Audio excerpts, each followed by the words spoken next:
Titania, also designated Uranus 3, is the largest of the moons of Uranus and the eighth largest moon in the solar system at a diameter of 981 miles. Discovered by William Herschel in 1787, it is named after the Queen of the Fairies in Shakespeare's A Midsummer Night's Dream.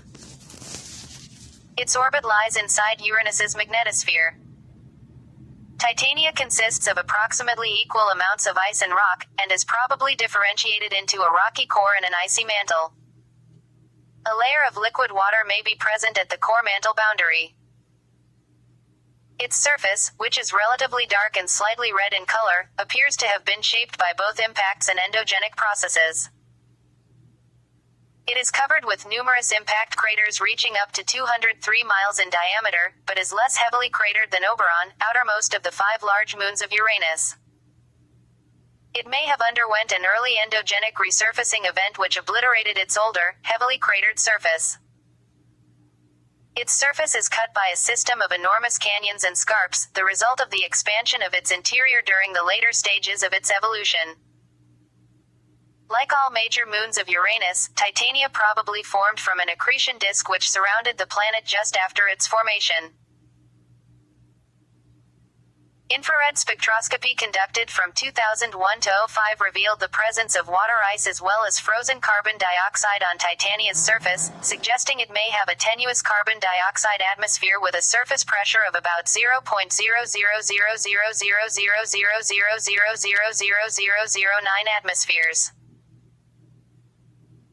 Measurements during Titania's occultation of a star put an upper limit on the surface pressure of any possible atmosphere at 0.00000000000009 to 0.000000000001 atmospheres. The Uranian system has been studied up close only once, by the spacecraft Voyager 2 in January 1986. It took several images of Titania, which allowed mapping of about 40% of its surface. Titania was discovered by William Herschel on January 11, 1787, the same day he discovered Uranus's second largest moon, Oberon. He later reported the discoveries of 4 more satellites, although they were subsequently revealed as spurious. For nearly the next 50 years, Titania and Oberon would not be observed by any instrument other than William Herschel's, although the moon can be seen from Earth with a present-day high-end amateur telescope. The fuck? All of Uranus's moons are named after characters created by William Shakespeare or Alexander Pope. The name Titania was taken from the Queen of the Fairies in A Midsummer Night's Dream. The names of all 4 satellites of Uranus then known were suggested by Herschel's son John in 1852, at the request of William Lassell, who had discovered the other 2 moons, Ariel and Umbriel, the year before.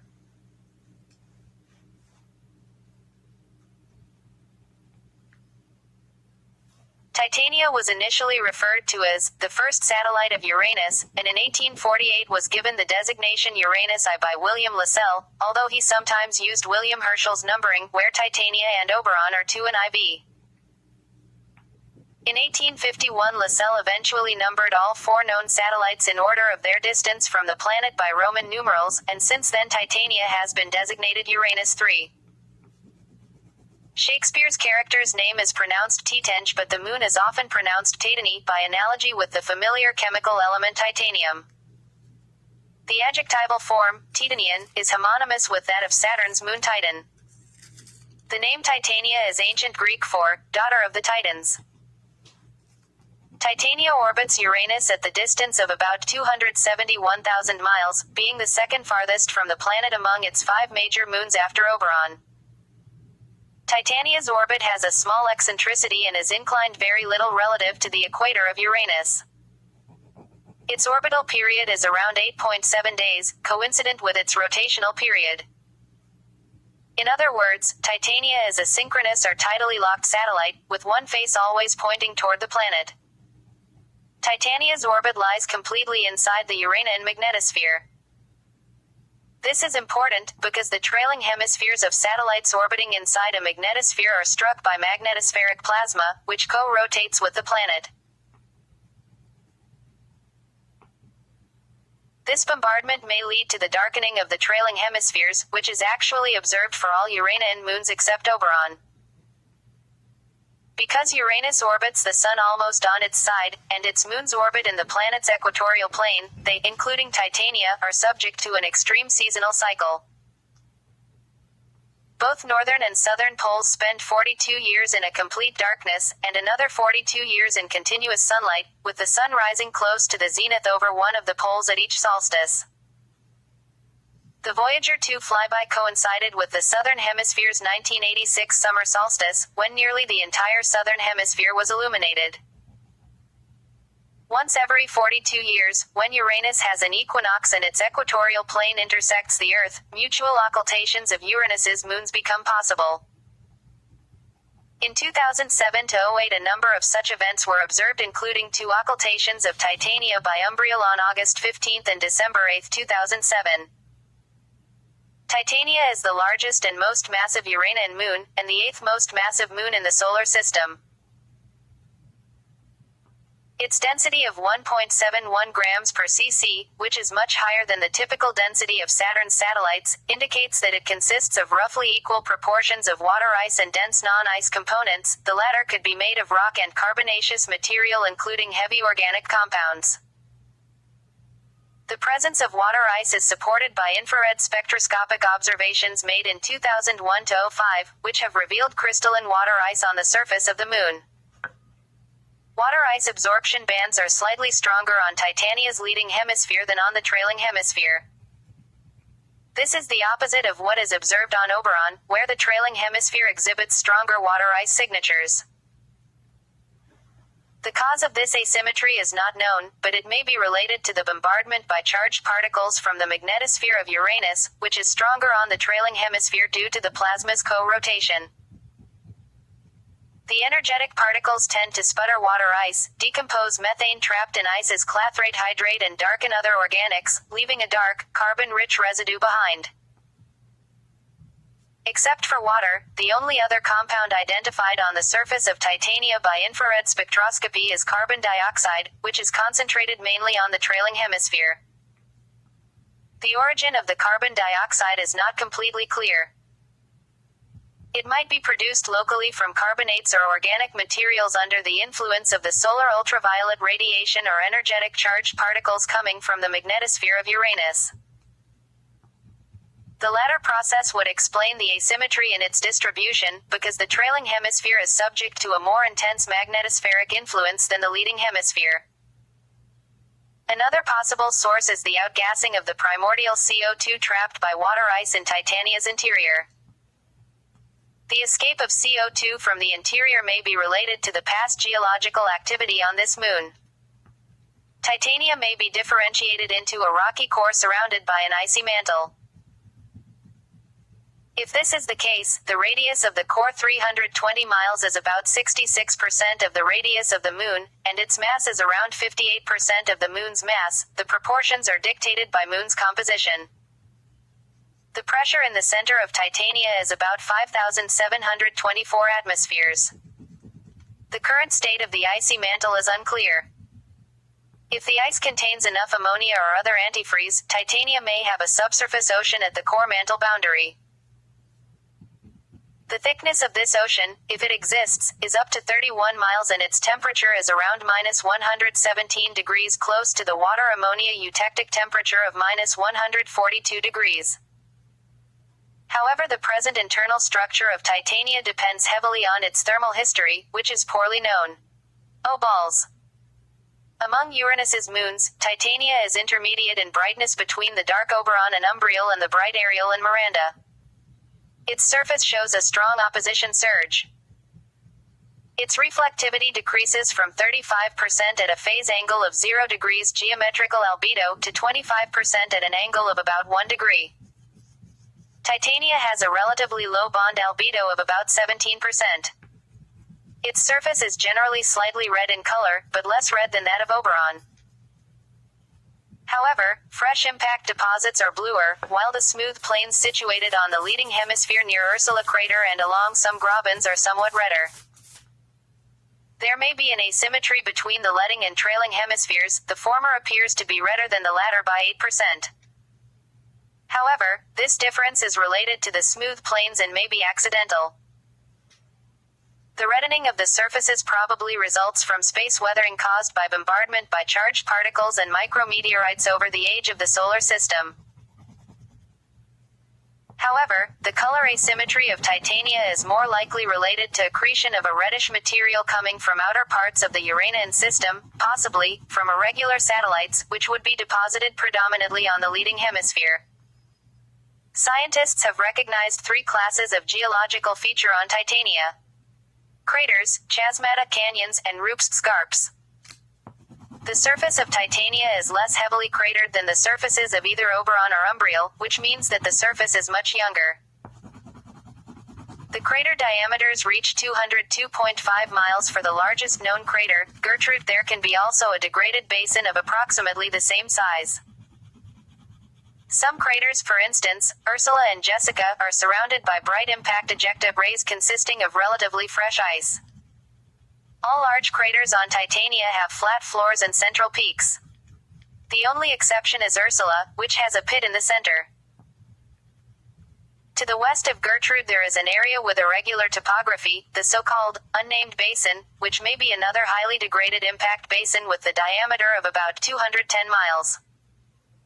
Titania's surface is intersected by a system of enormous faults, or scarps. In some places, 2 parallel scarps mark depressions in the satellite's crust, forming grabens, which are sometimes called canyons. The most prominent among Titania's canyons is Messina Chasma, which runs for about 930 miles from the equator almost to the South Pole. The grabens on Titania are 12 to 31 miles wide and have a relief of about 1 to 3 miles. The scarps that are not related to canyons are called rupes, such as Roussillon rupes near Ursula crater. The regions along some scarps and near Ursula appear smooth at Voyager's image resolution. These smooth plains were probably resurfaced later in Titania's geological history, after the majority of craters formed.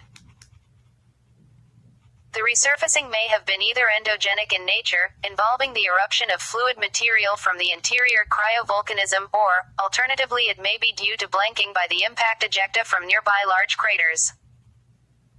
The grabens are probably the youngest geological features on Titania. They cut all craters and even smooth plains.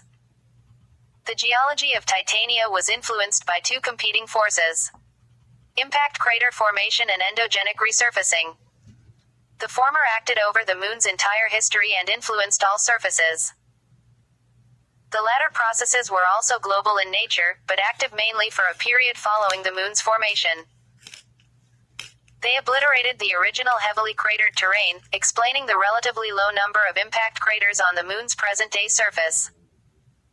Additional episodes of resurfacing may have occurred later and led to the formation of smooth plains. Alternatively, smooth plains may be ejecta blankets of the nearby impact craters. The most recent endogenous processes were mainly tectonic in nature and caused the formation of the canyons, which are actually giant cracks in the ice crust. The cracking of the crust was caused by the global expansion of Titania by about 0.7%. Surface features on Titania are named for female characters or locations from Shakespeare's works. The presence of carbon dioxide on the surface suggests that Titania may have a tenuous seasonal atmosphere of CO2, much like that of the Jovian moon Callisto. Other gases, like nitrogen or methane, are unlikely to be present, because Titania's weak gravity could not prevent them from escaping into space. At the maximum temperature attainable during Titania's summer solstice -299 degrees, the vapor pressure of carbon dioxide is about 0.00000000002 atmospheres. On September 8, 2001, Titania occulted a bright star HIP 106829 with a visible magnitude of 7.2. This was an opportunity to both refine Titania's diameter and ephemeris, and to detect any extant atmosphere. The data revealed no atmosphere to a surface pressure of 0.000000000000009 to 0.00000000001 atmospheres. If it exists, it would have to be far thinner than that of Triton or Pluto. This upper limit is still several times higher than the maximum possible surface pressure of the carbon dioxide, meaning that the measurements place essentially no constraints on parameters of the atmosphere. The peculiar geometry of the Uranian system causes the moon's poles to receive more solar energy than their equatorial regions. Because the vapor pressure of CO2 is a steep function of temperature, this may lead to the accumulation of carbon dioxide in the low-latitude regions of Titania, where it can stably exist on high albedo patches and shaded regions of the surface in the form of ice. During the summer, when the polar temperatures reach as high as -306 to -297 degrees, carbon dioxide sublimates and migrates to the opposite pole and to the equatorial regions, giving rise to a type of carbon cycle. The accumulated carbon dioxide ice can be removed from cold traps by magnetospheric particles, which sputter it from the surface. Titania is thought to have lost a significant amount of carbon dioxide since its formation 4,600,000,000 years ago. I gotta take a shit. Titania is thought to have formed from an accretion disk or subnebula, a disk of gas and dust that either existed around Uranus for some time after its formation or was created by the giant impact that most likely gave Uranus its large obliquity. The precise composition of the subnebula is not known. However, the relatively high density of Titania and other Uranian moons compared to the moons of Saturn indicates that it may have been relatively water-poor. Significant amounts of nitrogen and carbon may have been present in the form of carbon monoxide and N2 instead of ammonia and methane. The moons that formed in such a subnebula would contain less water ice with CO and N2 trapped as a clathrate and more rock, explaining their higher density. Titania's accretion probably lasted for several thousand years. The impacts that accompanied accretion caused heating of the moon's outer layer. The maximum temperature of around -9 degrees was reached at a depth of about 37 miles. After the end of formation, the subsurface layer cooled, while the interior of Titania heated due to decay of radioactive elements present in its rocks. The cooling near-surface layer contracted, while the interior expanded. This caused strong extensional stresses in the moon's crust leading to cracking. Some of the present-day canyons may be a result of this. The process lasted for about 200 million years, implying that any endogenous activity ceased billions of years ago. Fuck. The initial accretional heating together with continued decay of radioactive elements were probably strong enough to melt the ice if some antifreeze like ammonia, in the form of ammonia hydrate, or salt was present. Further melting may have led to the separation of ice from rocks and formation of a rocky core surrounded by an icy mantle. A layer of liquid water, ocean, rich in dissolved ammonia may have formed at the core mantle boundary. The eutectic temperature of this mixture is -142 degrees. If the temperature dropped below this value, the ocean would have subsequently frozen. The freezing of the water would have caused the interior to expand, which may have been responsible for the formation of the majority of the canyons. However, the present knowledge of Titania's geological evolution is quite limited. So far the only close-up images of Titania have been from the Voyager 2 probe, which photographed the moon during its flyby of Uranus in January 1986. Since the closest distance between Voyager 2 and Titania was only 226,900 miles, the best images of this moon have a spatial resolution of about 2.1 miles. Only Miranda and Ariel were imaged with a better resolution. The images cover about 40% of the surface, but only 24% was photographed with the precision required for geological mapping.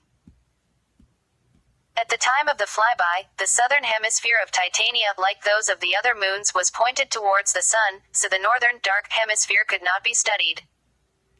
No other spacecraft has ever visited the Uranian system or Titania. One possibility, now discarded, was to send Cassini on from Saturn to Uranus in an extended mission.